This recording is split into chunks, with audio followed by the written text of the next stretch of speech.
whoa, whoa, whoa, whoa, whoa, there we are in the place to be. Yeah, yeah, yeah, yeah, yeah, yeah, yeah.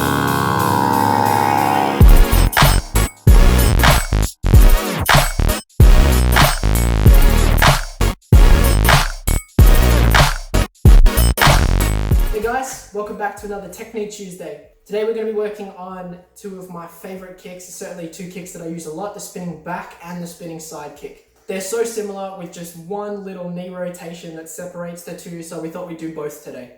So in this video we're going to break the two kicks down, then we're going to go through some examples of how to practice, and then we're going to go through some really good examples of when to use the two kicks.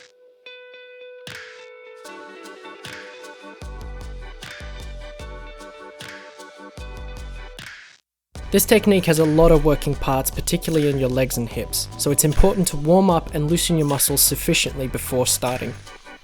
This will increase your range of motion and reduce the likelihood of muscle tearing, cramps, joint pain, or rolling your ankles. With a technique like this, I generally go through simple exercises to engage my hips, quads, hamstring, calf, and feet muscles. I usually finish the warm-up with lots of leg swings, going forward to back and side to side. This is going to open up our hips and get our bodies ready for the shapes that we need to make when you're doing these techniques.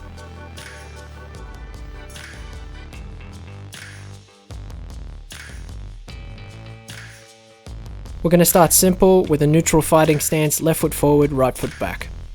Later on, when you get comfortable, you can start utilizing different stances, longer or shorter. Now we're going to take that lead leg, move it to our right so it's now in line, a straight line with our back leg.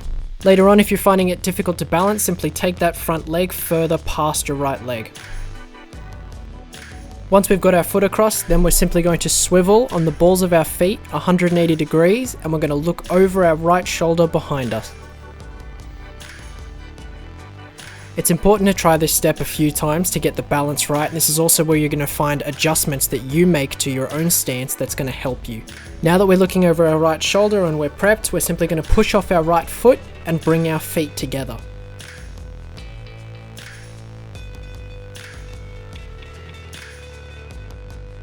From here, as we push our feet together, we're simply going to bend a little bit and drive our hips backwards towards our target. This is going to help us put all that built up momentum into our kick. Important to remember too, guys, that this is step by step, so it may feel awkward, but the end result is to be able to put all these together in one fluid motion. We're finally ready to extend that leg into a kick, and we're going to start with the back kick. With the back kick, your feet and your knee that extend are angled downwards. Not completely straight, but just enough so that the heel is uppermost from your foot. And we want to be striking with our heel in a straight line, moving towards the direction of our target. Now we're just going to try and bring that foot back to your neutral fighting stance that you started with. And we're just going to try to do this as comfortably as we can.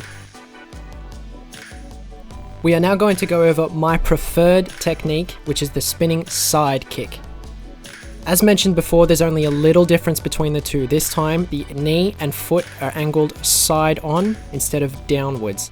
Your grounded foot's heel should still be facing backwards towards your target. But now that you're kicking side on, you should be able to lean over to your left shoulder and place your legs sideways, striking with the heel of your foot. When it comes to the range of these kicks, simply start low and work your way up high.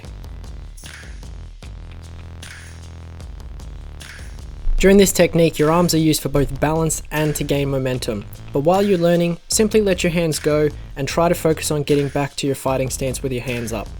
The whole process of learning these techniques will allow you to listen to your body, which is going to tell you what's working and what isn't. Your arms and the way they move are a big part of that conversation.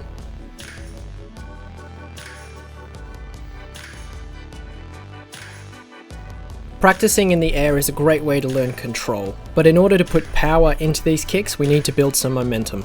While throwing these kicks in the air, allowing yourself to fall forwards will actually clearly demonstrate where the momentum is actually driving your kick. So now it's a good test for you to know whether your weight has been correctly distributed forwards towards your target, or if you're off your line and you actually start to wobble a bit and fall in different directions, you'll know to adjust your weight forwards towards your target. If you get the chance, it's always good to partner up with somebody and get someone to hold something for you, hold a target, hold pads, whatever you've got. What I would recommend is you find something in your house where you've got a variety of different targets to use. Big targets, so that you don't have to so much work on your accuracy, a little bit more on your momentum, a little bit of power, and little targets so that you do have to work on your accuracy. You do have to work on that control. You don't have to hit so hard, but you have to hit at the right spot.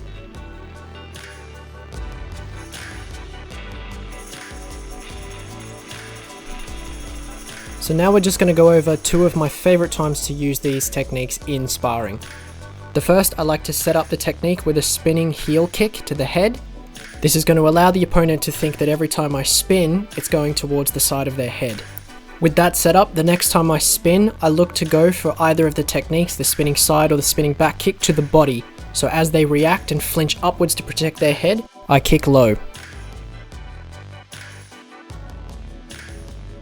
The second is while you're applying pressure to your opponent, they try to circle out to your left. You can also prompt them into moving in this direction by throwing right roundhouse kicks before this. That way it's going to be more tempting for them to circle to their left than to their right. Anyway, you guys, that's it for today. Thank you so much for tuning in. I hope you enjoyed the video. Hope you learned something new. Keep practicing. Let me know how you go. Stay safe, and we'll see you next time. Inkyou Nichiya, everybody.